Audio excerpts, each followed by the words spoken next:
महेश्वरा। गुरु साक्षात परम ब्रह्मा तस्मै श्री गुरुवे नमः। शर्मा, कक्षा 8वीं थीटा CBSE की छात्रा हूँ। मैं सोनाली कुमारी कक्षा 8वीं 5 की छात्रा इंदिरा सिंह मैम के मार्गदर्शन में आप सभी का स्वागत करती हूँ। गुरु पूर्णिमा का पर्व आषाढ़ मास शुक्ल पक्ष की पूर्णिमा को मनाया जाता है। उनके जन्मदिन के रूप में भी मनाते हैं। उन्होंने ही चारों वेदों का सृजन किया है, इसीलिए इस दिन को व्यास पूर्णिमा के नाम से भी जाना जाता है। माता पिता ने जन्म दिया, लेकिन गुरुओं ने जीने की कला सिखाई और संस्कार की शिक्षा हमने पाई। आइए आज के इस कार्यक्रम के माध्यम से हम शिष्य आरोही के गुरु भक्ति के कुछ सीख लें। श्री अयोध्या धाम के आश्रम की एक सुबह।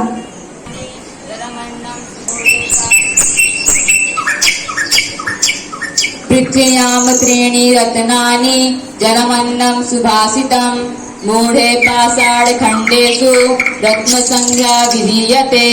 वत्स मेरे साथ बोलो, पृथ्व्यां त्रीणि रत्नानि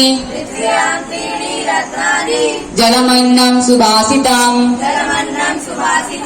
मूढे पाषाणखण्डेषु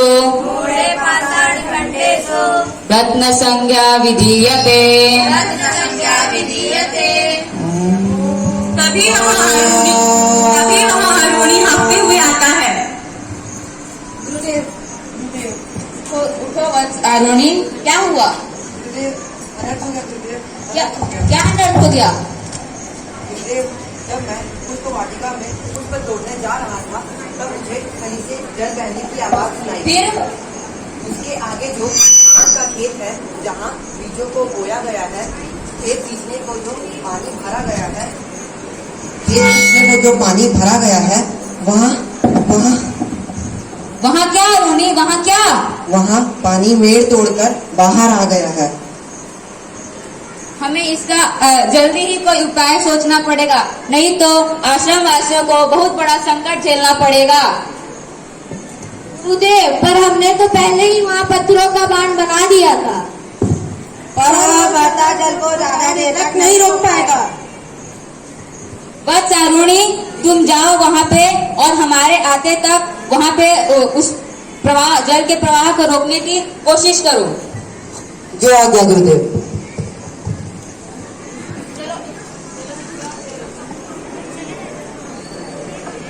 पहुंचता है और देखता है कि बांध तो पूरी तरह से टूट गया है। उसको कुछ समझ में नहीं आता कि वह क्या करे।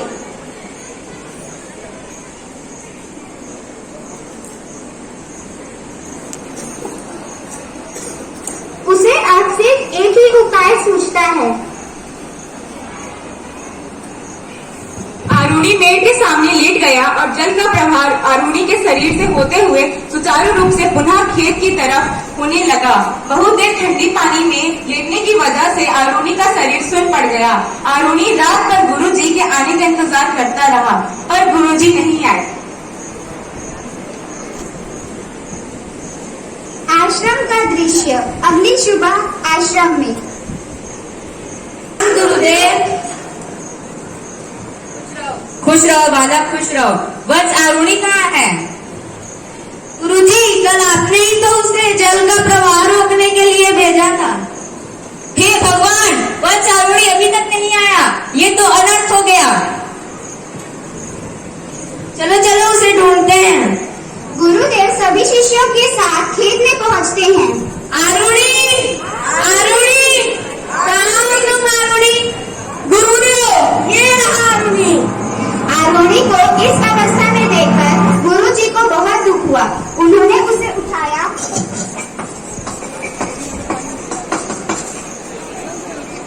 और गले से लगा लिया।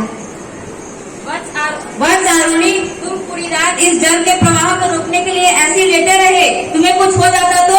गुरुदेव, आपके रहते मुझे कुछ नहीं हो सकता। मैं तो केवल आपकी आज्ञा का पालन कर रहा था। तुम धन्य हो आरोही, तुम धन्य हो। तुमने अपनी जान की बिना परवाह करके आश्रम वासियों को बचाया। तुम धन्य हो।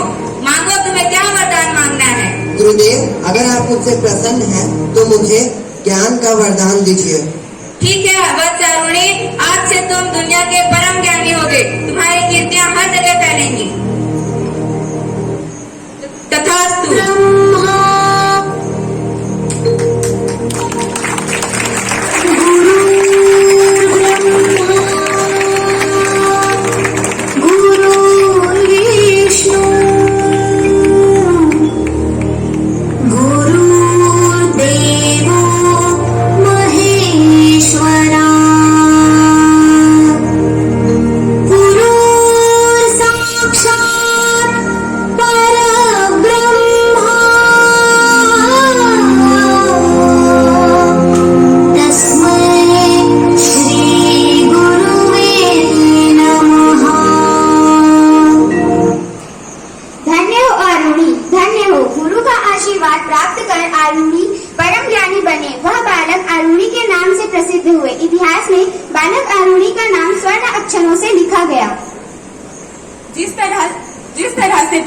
आरुणि ने गुरु के आज्ञा पालन और कर्तव्य परायणता का परिचय दिया।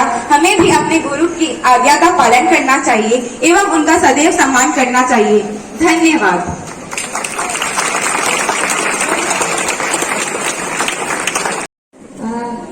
Thanks to Indra Singh ma'am and the team for the very nice skit. It's related to the Guru Purnima and अभी भी हम ये मान सकते हैं कि गुरु की आज्ञा ही सर्वोपरि होती है।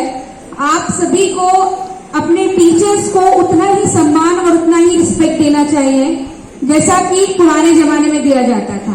कम से कम आप अपने टीचर्स का रिस्पेक्ट करें। टीचर्स आपको ज्ञान दे रहे हैं जो कि आपको अंधकार से उजाले की ओर ले जाएगा, तो इसलिए आपको अपने गुरु का सम्मान हमेशा करना चाहिए। Thank you students. Nice presentation on eve of the Guru Purnima.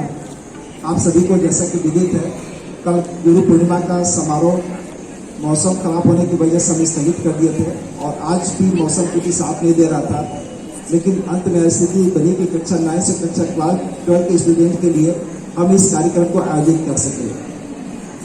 आप सभी के लिए बहुत अच्छी सीख की बात है, आपने इससे अच्छा संदेश लिया होगा। मैं कम से कम कक्षा 12वीं के संदर्भ में या कक्षा 11वीं के संदर्भ में एक बात को नोट करवाना चाहता हूं या फिर याद दिलाना चाहता हूं कि अगर आप विद्यालय में नर्सरी कक्षा से यहाँ से अध्ययन कर रहे हैं और कक्षा 12वीं तक आए हैं तो इस विद्यालय में कम से कम आपका 12 साल का अनुभव है और प्रत्येक कक्षा में कम से कम 5 शिक्षकों के मार्गदर्शन में एक क्लास आप उत्तीर्ण करते गए हैं। अगर आपने 12 साल का सफर तय किया है तो ये मान के चले कि आपके साथ कम से कम 60 टीचर का योगदान है। कभी आपने इसको गौर नहीं किया होगा कि कक्षा 12वीं तक आते आते कम से कम 60 से 70 टीचर ने आपको पढ़ा चुके हैं। अब आपकी इस स्थिति में इतने शिक्षकों का सहयोग है, योगदान है, आपको इसको स्मरण हमेशा रहना चाहिए और भविष्य में कभी भी ऐसा कोई कृत्य ना करे जो संस्था और आपके मर्यादा के प्रतिकूल हो। ये हमेशा संस्था की एक बात होती है। आज का इस प्रस्तुतिकरण से आप यह संदेश ले सकते हैं और यह संदेश दूसरे को भी दे सकते हैं।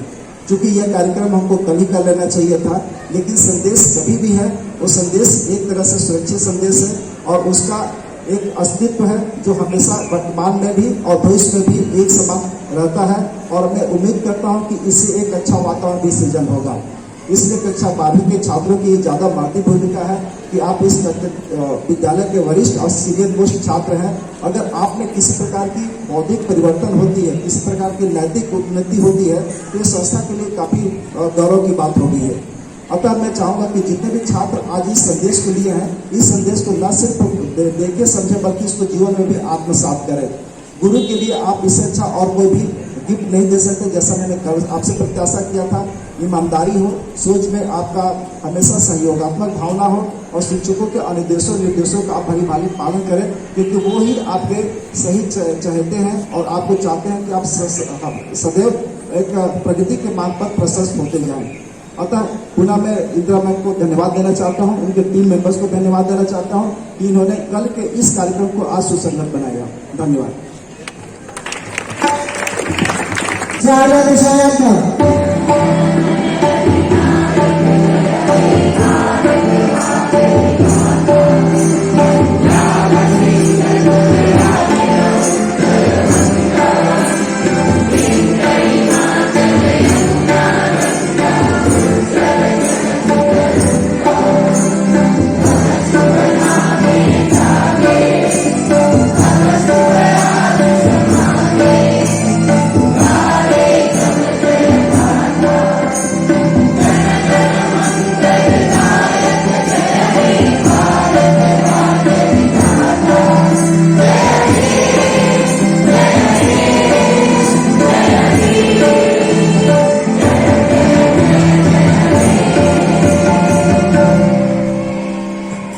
भारत माता की वंदे